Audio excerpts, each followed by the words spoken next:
ఏ మాట కామాటేనోళ్ళ కొందరు పోరలను బడికి పంపాలనంటే 3 చెరువుల నీళ్లు తాగాల్సి వస్తుంది అమ్మ నాయనకు. వాళ్ళు అంత జిద్దు చేస్తారు మరి.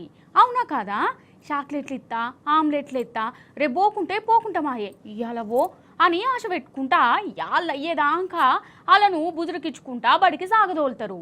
అయినా జిద్దుదైతే సరే ఇంట్లోనే ఉండు అని ఇడిచిపెడతారు. కానీ వెనకట గట్లా ఉండే నానులా బడికి గొర్ర గుంజుకొని పోయేది, పొట్టు కొట్టుకుంటా తోలుకపోయేది. ఇప్పుడు ఈ బడి ముచ్చట ఎందుకు చెప్పినా అంటే ఎందుకు చూడుర్రి. ఐదెస్ట్ ముచ్చట్లకే పోదాం. ఫస్ట్ గీ సీన్ చూడుర్రి. చూసిండ్రా, పోరడు మంచానికి ఇయ్యాలాడుతుండు, దాన్ని ఇడిచిపెడతానే పెడతలేడు. అయినా వాళ్ళు కూడా ఇడవలే, ఆ మంచంతోనే తోలుకపోయిర్రు కదా. ఎక్కడికంటారా? బడికొల్లా.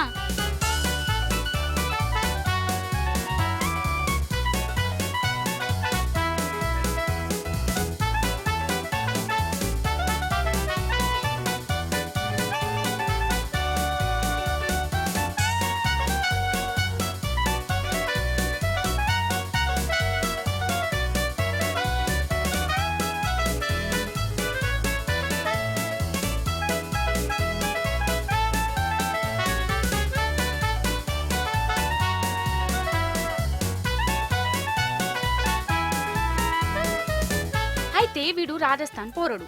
బడికి ఓరా నాయనా అంటే మస్తు జిద్దు చేసుడాట. ఎంత కొట్టినా తిట్టునా ఇనులేదు.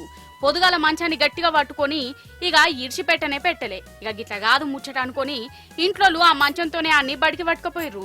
అయినా గాని ఇడిచిపెడుతుండా అసలు ఆ పోరడు? ఆహా అగో ఇక గట్లనే గుంజుకపోయి క్లాస్ రూమ్ లో దిగబెట్టిర్రు.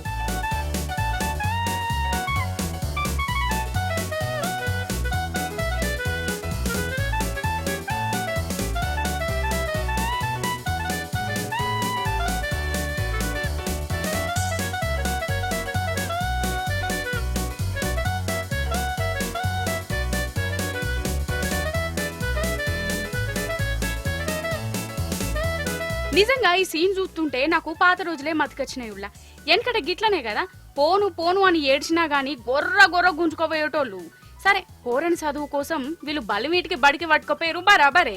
మరి అసలు ఈ పిల్లగాడు స్కూల్ కు పోయేదందుకు గింతగానం ఎందుకు భయపడుతుండు కావచ్చు? అసలు వాని బాధ ఏంది? ఎందుకు పోనంటుండు? గింత మంకు పట్టు మీద ఎందుకున్నాడు? గిది కూడా దగ్గర కూర్చోబెట్టుకుని అరుచుకోవాలి ఇంట్లోళ్ళు. లేకుంటే పోరని తక్లీఫ్ పోరనికే ఉంటది. పెద్దోళ్ళ బాధ పెద్దోళ్ళదే. నడిమిట్లా వీళ్ళాగం.